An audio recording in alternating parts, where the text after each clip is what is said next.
Olá, pessoal! Nós vamos começar com o conteúdo da segunda unidade, que é radioatividade, que particularmente é um assunto que eu gosto bastante, tanto de ensinar quanto de aprender. Gosto muito de ler sobre esse assunto, aprender coisas diferentes, pesquisar em sites, livros diferentes, porque aí eu sempre aprendo coisinhas a mais. Então eu espero que vocês também gostem bastante desse conteúdo. É um conteúdo bem simples, bem fácil mesmo de entender. E um assunto muito importante, falando de vestibular, Enem e tudo mais. Quando a gente fala de radioatividade, a gente associa logo com bomba atômica, explosão, Chernobyl, Hiroshima e Nagasaki, mutantes. E nós vamos ver sim um pouquinho sobre esses pontos, ver o que são mitos, o que são verdades acerca da radiação. Então vamos embarcar nessa onda radioativa comigo. Para a gente começar, vamos discutir um pouquinho sobre por que Chernobyl se tornou uma cidade fantasma. Para quem não sabe, aconteceu uma explosão no reator 4 dessa usina e a gente vai ver o que realmente aconteceu. Aí nós temos duas imagens, a usina de Chernobyl antes do acidente e o reator 4 totalmente destruído logo após, não logo após, né, mas depois da explosão. Então, Chernobyl fica na Ucrânia e em 1986 a usina funcionava com quatro reatores. Antes de desligá-la para manutenção,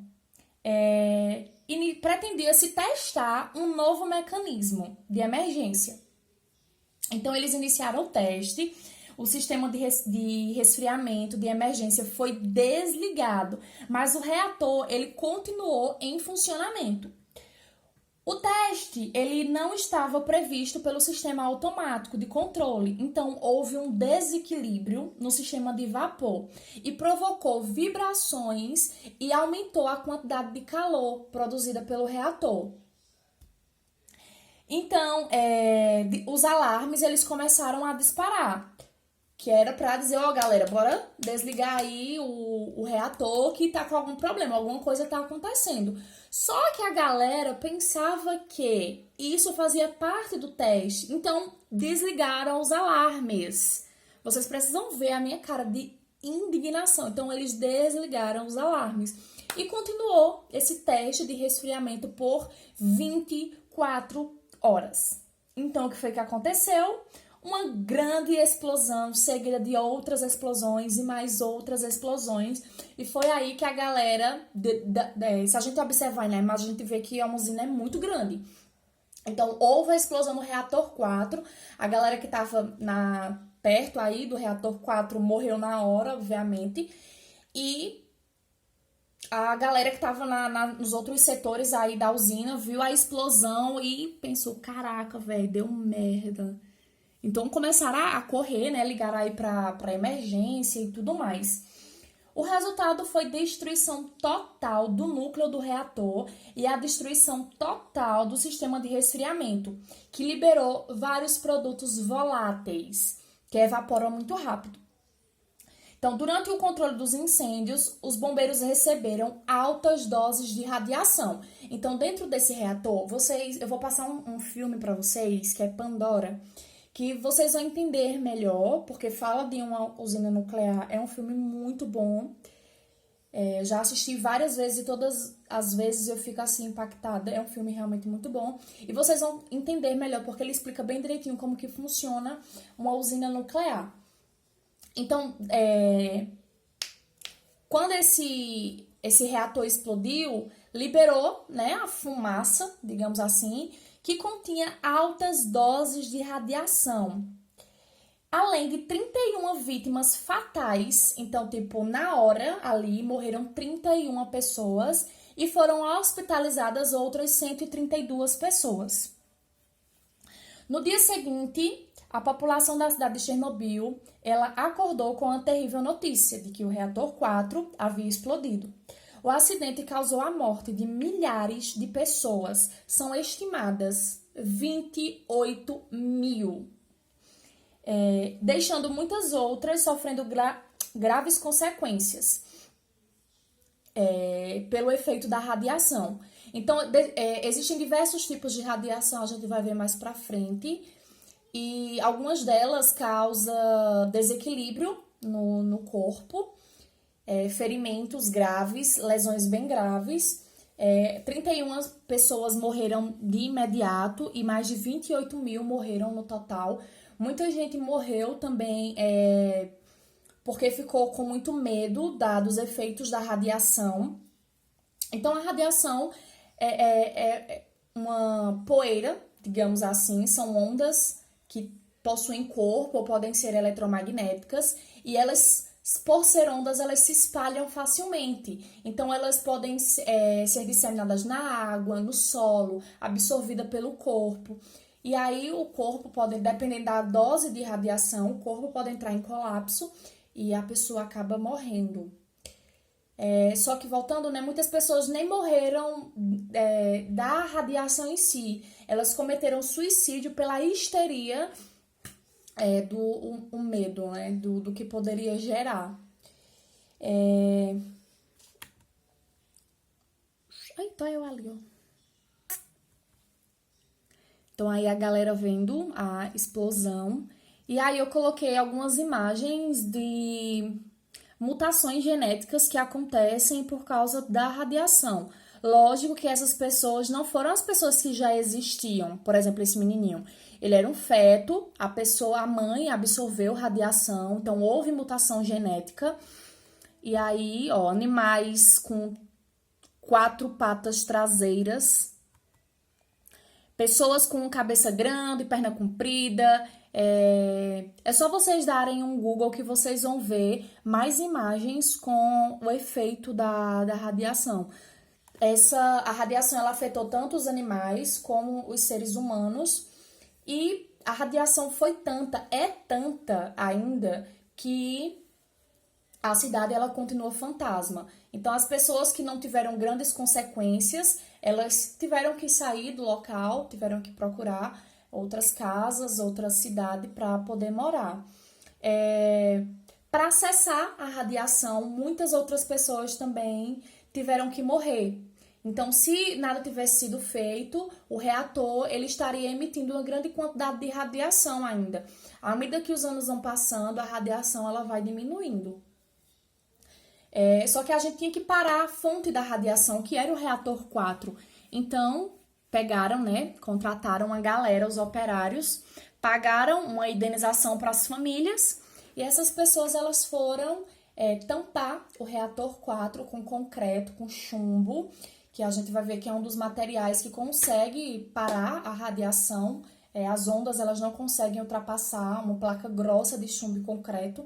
Só que as pessoas que foram tapar, elas ficaram na fonte da radiação. Então, elas receberam uma dosagem muito alta e elas acabaram morrendo. E uma das consequências, assim, muita gente que não sofreu mutação, não morreu de imediato, uma consequência a longo prazo é o câncer.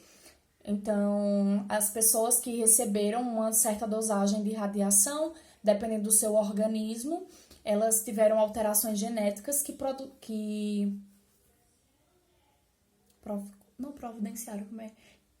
favoreceu a origem do câncer nessas pessoas. Então, realmente é uma história bem triste e eu fico muito pé da vida, porque como que a pessoa faz um teste desse, não avisa a todo mundo.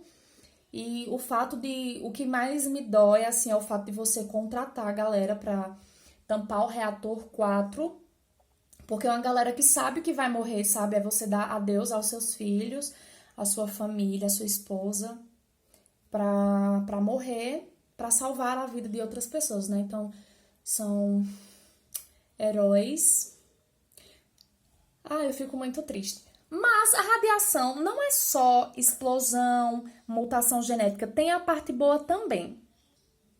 À medida que a gente for vendo o conteúdo, eu vou falando sobre outras coisas, sobre bomba atômica em Fukushima e Nagasaki, sobre raio-x, sobre tireoide, alguns cânceres e tudo mais, certo? Mas para o vídeo não ficar muito longo e não ficar só cheio de curiosidades, Aí a gente vai avançando. Uma coisa boa da utilização da radiação é a irradiação de alimentos. Preste atenção nesse tópico, porque no Enem já caiu uma questão sobre irradiação. Que falava assim, alguém queria transportar no avião maçã, alguma fruta, eu acho que era maçã. Alguma fruta, eu vou procurar essa questão e vou colocar no Classroom pra gente resolver. Pra gente não, né? Pra vocês resolverem. E aí vocês vão ver qual é a questão que eu tô falando. E o piloto, ele não queria levar essas frutas, porque tava dizendo que as frutas tinham sido irradiadas. E a questão perguntava assim, poxa, o piloto tá certo em não querer levar as frutas? A fruta se torna radioativa? Eu vou me contaminar se eu comer uma fruta irradiada? Então a resposta é não. As frutas, elas não, os alimentos que são irradiados, eles não se tornam radioativos. A quantidade de radiação que o material é submetido é uma quantidade controlada e definida, e o alimento ele só entra em transporte depois que a radiação toda ela sai. E para que serve a irradiação de alimentos? A gente sabe que o Brasil e tantos outros países acontece muito a perda de alimentos e muita gente passa fome, né? E a irradiação, ela faz com que os alimentos eles durem mais. Então, nessas imagens, a gente pode ver o alimento irradiado e a gente chama de controle. E a gente pode ver que o controle, ele apodrece muito mais rápido do que o alimento irradiado. Então, a radiação dos alimentos é para matar os germes, as bactérias, larvas, ovos de inseto, micro-organismos, fungos que atuam não no amadurecimento, no apodrecimento rápido desses elementos, porque geralmente frutas contêm bastante água, então é um ambiente bem propício para a proliferação desses micro-organismos. Então a irradiação controlada, definida, ela mata esses bichinhos e o alimento ele dura muito mais. Será que você já comeu um alimento irradiado? Eu acho que eu não. Se eu comi, eu nunca prestei atenção. Mas todo elemento irradiado, ele recebe um símbolo que a gente chama de radura, que é esse que acabou de aparecer. Eu vou voltar. Ao lado aí de radiação de alimentos, aparece uma bolinha. E esse é o símbolo que tem nos alimentos que são irradiados. Então, é lógico que você não vai comer sem saber, certo? Ok, mas o que é radioatividade? Radioatividade é a capacidade que alguns elementos que são instáveis, já a gente vai ver por que eles são instáveis, eles emitem energia em forma de radiação. E radiação é a emissão de diferentes partículas. A gente tem diversos tipos de radiação, a infravermelha, raio-x, raios gama, raios cósmicos, de rádio, celular, enfim. E a gente tá o tempo inteiro recebendo essas radiações. E a gente vai vendo um pouquinho como essa radiação ela pode afetar a longo prazo, certo? Para ser radioativo, os elementos eles têm que ser instáveis. Na usina nuclear, por exemplo, usa-se urânio. Tá, mas por que urânio? Por que não é o carbono? Por que não é o fósforo? Porque os elementos radioativos, eles têm características específicas. Então, não é todo elemento que é radioativo, certo? Então, são elementos que são instáveis. E como é que um átomo se torna instável? Um átomo, coloquei aí o gifzinho, ele tem um núcleo e tem a eletrosfera. No núcleo, nós temos dois tipos de partículas, que são os prótons, que têm carga positiva, e os nêutrons, que não têm carga, tem carga neutra. Quando a quantidade de prótons é muito maior do que a quantidade de nêutrons, ou o contrário, nêutrons é muito maior do que prótons, então é como se houvesse uma briga, uma luta entre as forças que estão no próton. E os prótons e os nêutrons, eles estão no núcleo. E aí o núcleo ele acaba se rompendo, que a gente chama de desintegrar. De forma mais popular, é como se o núcleo ele explodisse. E nessa explosão, ele acaba liberando ondas, acabam liberando partículas que a gente chama de radiação. Os elementos radioativos, naturalmente, eles são aqueles átomos que têm um número atômico, que é o símbolo é Z, maior que 83. Então, é só você ir na sua tabela periódica, você observar que todos os elementos que têm número atômico maior que 83, todos eles naturalmente são radioativos, certo? Os outros, eles podem se tornar radioativos de forma... Não é natural? Como é que fala, meu Deus? Me perdi. De forma artificial. Os elementos radioativos, ele pode ser chamado de elemento radioativo.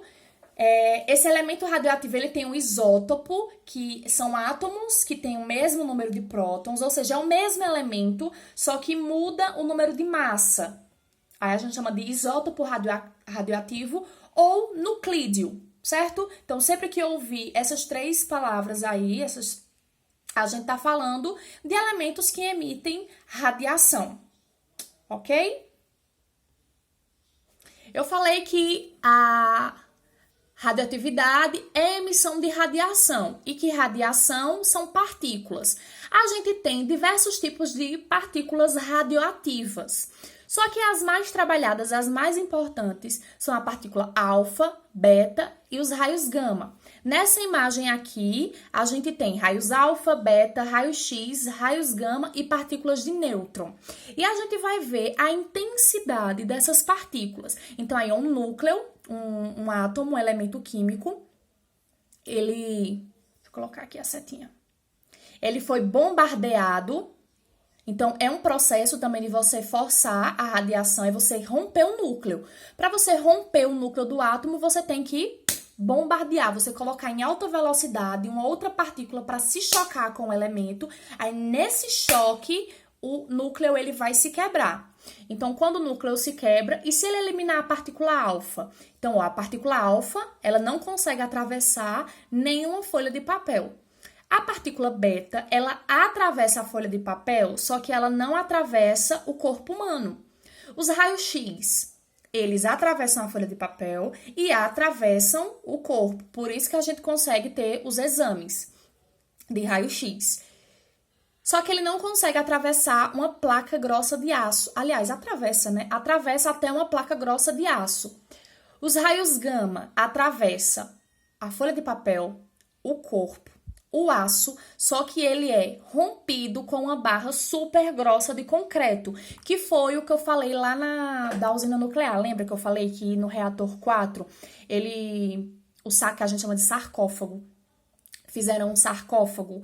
Então, esse sarcófago, ele foi feito de concreto e chumbo. Por quê? Porque a maioria da radiação que é emitida é a radiação gama, e a radiação gama, ela não consegue ultrapassar uma barra de concreto. Se por acaso o sarcófago tivesse sido feito de papel, de tijolo, de cimento, obviamente não iria parar a radiação.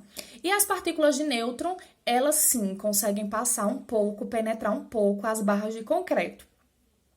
Na radiação de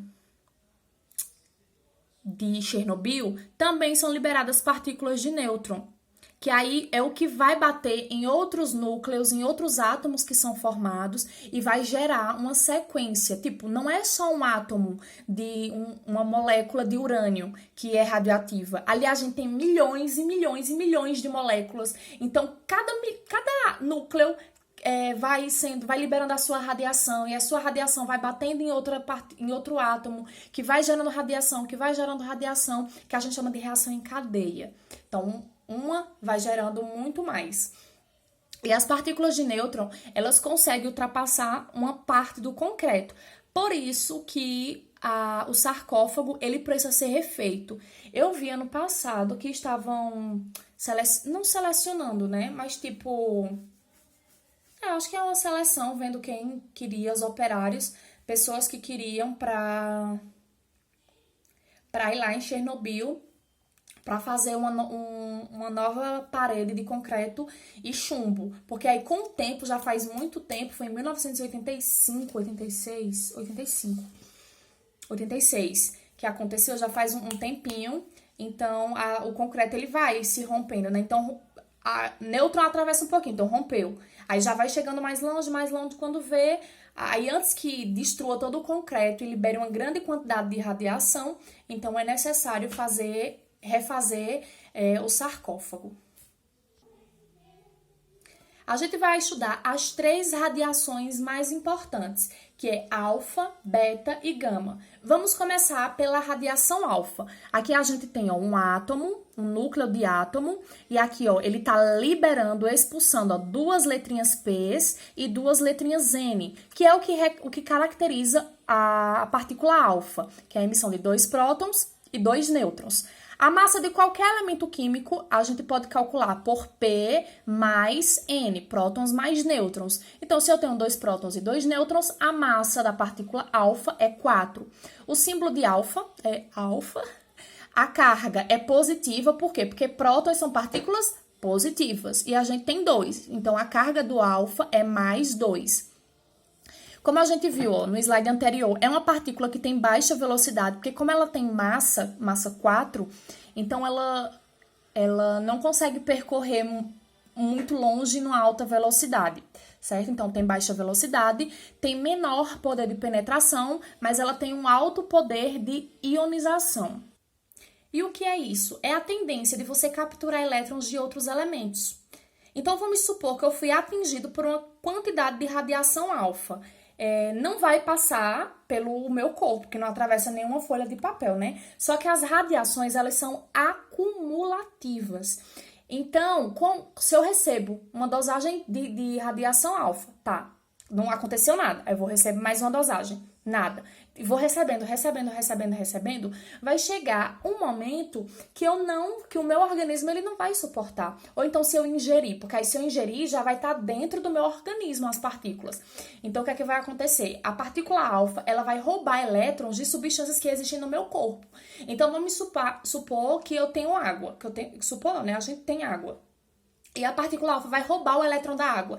Eu preciso da molécula de água no meu corpo do jeito que ele tá. Só que o alfa, ele vai roubar os elétrons da água e de outros compostos que tem no meu organismo. Então, vai gerando uma disfunção, certo?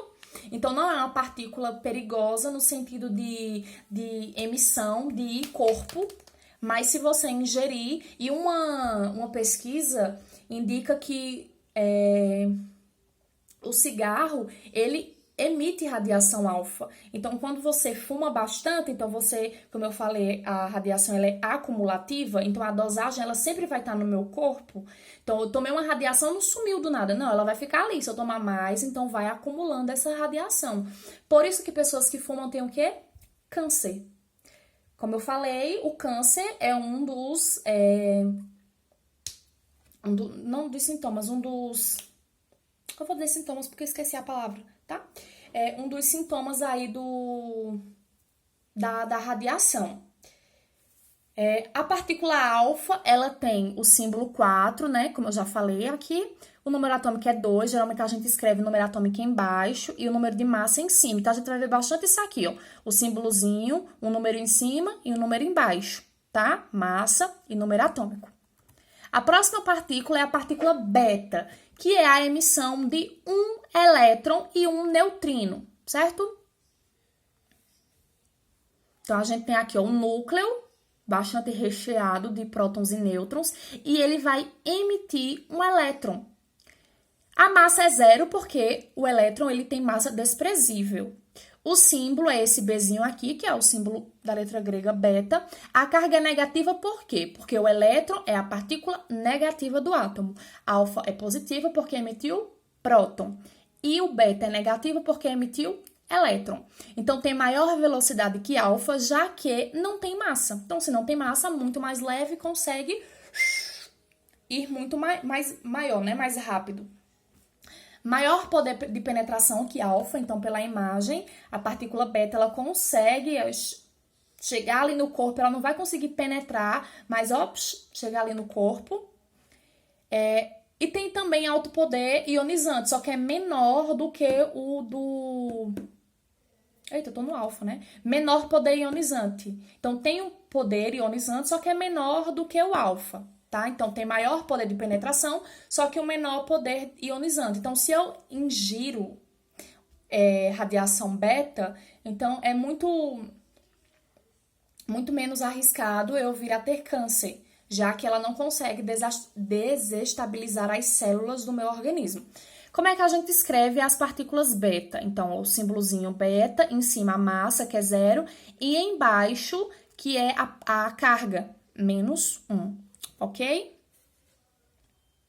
E, por último, as emissões gama, que são aquelas emissões perigosas, que são as mais temidas, junto com o nêutron, porque é uma partícula que tem alta velocidade, então muito, muito maior do que a alfa e beta, já que ela não tem massa, não tem carga. Inclusive aqui eu botei errado, ficou menos... Pronto, consertei. Então o símbolo do gama é esse Yzinho aqui, a massa 0 e a carga 0, certo? E tem o menor poder ionizante de todas. Só que o que é que acontece? Ela consegue penetrar no corpo humano, então causa desestabilidade e acaba trazendo várias mutações genéticas, acarretando no câncer e em outros problemas, como a gente viu lá falando de Chernobyl, das mutações, certo? Não vou falar mais porque o vídeo tá super longo, senão fica chato, cansativo. Nos próximos eu tento falar menos, tá bom? Um grande beijo pra vocês, boa semana, fiquem na paz.